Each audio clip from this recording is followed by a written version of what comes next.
Oke, saya akan menjelaskan sedikit tentang aplikasi saya di TA atau skripsi saya yang berjudul Deteksi Perlakuan pada Mutagenesis IMS menggunakan metode Random Forest.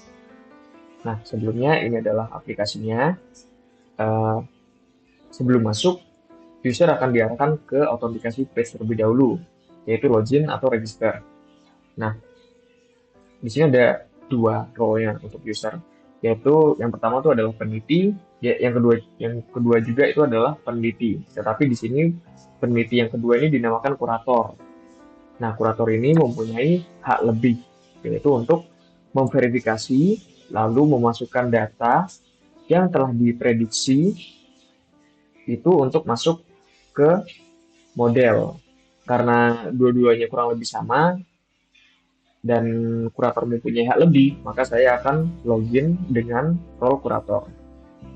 Login dengan kurator. Yang dilihat saat pertama kali login itu adalah dashboard.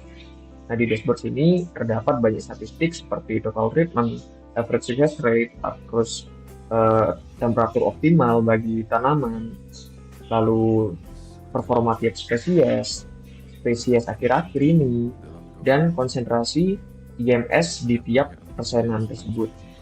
Ini dapat dilihat di sini untuk 0,7, treatmentnya 2, lalu average success rate-nya berapa, itu dapat dilihat di sini. Nah, jika user ingin melakukan sebuah prediksi, maka user akan dapat klik ke tab predict treatment di sini. Oke. Misal si user ingin memprediksi atau bereksperimen tentang hem yang bervarietas Indochina. So, konsentrasinya adalah 0,6, lalu subduration atau perendamannya berapa, ini dapat diinput di sini 50, lalu temperatur paling rendah dan paling tingginya berapa, ini misal 20 sampai 30 gitu ya misal. Ini 20-30 kenapa? Itu biasanya karena temperatur lab proses. Nah, ternyata sukses. Nah, setelah sukses, ini dapat di-save atau di-close. Misal di-save, jika di-save, maka dapat muncul di sini. Your last stand prediction, atau prediksi 10 prediksi terakhir oleh Anda.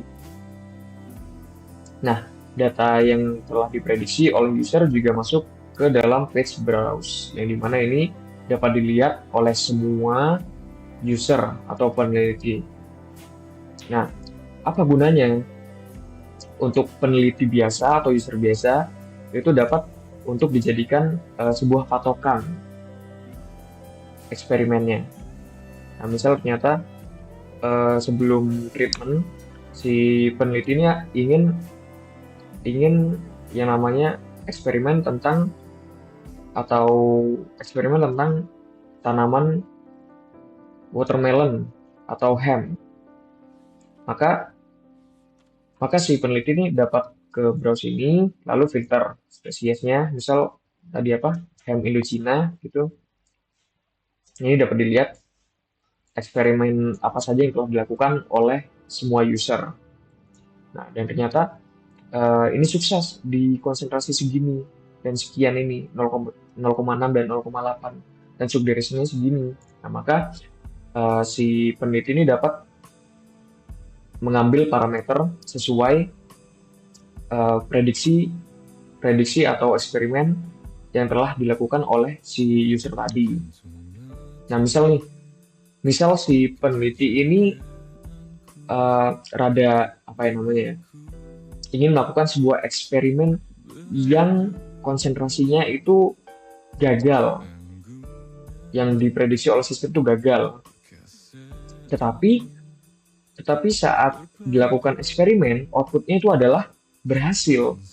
Nah, maka user ini dapat melakukan seperti berikut. Misal ham Indochina dengan konsentrasi 0,3 misal. Lalu subduration-nya itu lama, 320. Dengan temperatur yang sedikit dingin, 20 atau 25. Nah, ternyata gagal.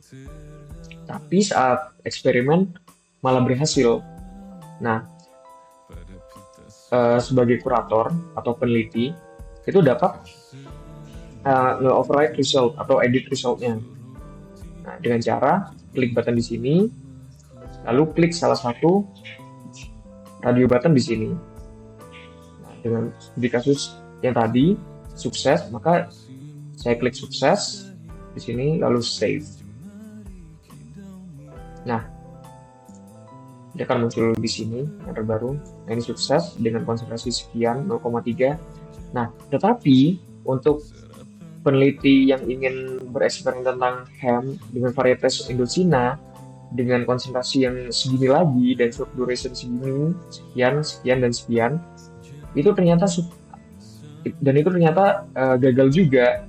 Nah, untuk membenarkan atau mentraining model untuk memprediksi secara lebih bagus atau better, itu kurator harus memverifikasi datanya terlebih dahulu.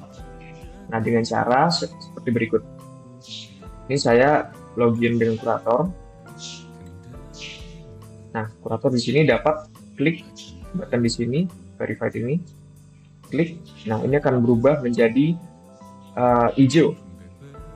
Nah, ini beda dengan hijau yang di sini. Kalau hijau centang 2 gini, ini berarti namanya sudah masuk ke data model dan itu sudah juga di training. Setelah memverifikasi data yang tadi, kurator dapat klik setting di sini, lalu arahkan ke model setting. Nah, setelah itu dapat dilihat di sini ada fitur retraining model dan sync and merge training data. Nah, yang dilakukan kurator terlebih dahulu itu adalah mensinkronkan dan merge data untuk masuk kepada retraining data. Nah, dengan cara itu berikut. Ini pencet terlebih dahulu, sync and merge treatments. Nah, jika selesai, maka muncul notifikasi berikut, treatments exported and uploaded successfully. Nah, setelah itu, si kurator ini dapat klik retraining model.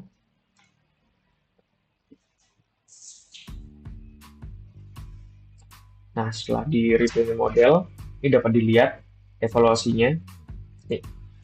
Tapi untuk evaluasi model ini hanya untuk teknisi atau expert saja dalam teknologi ya yang tahu atau machine learning.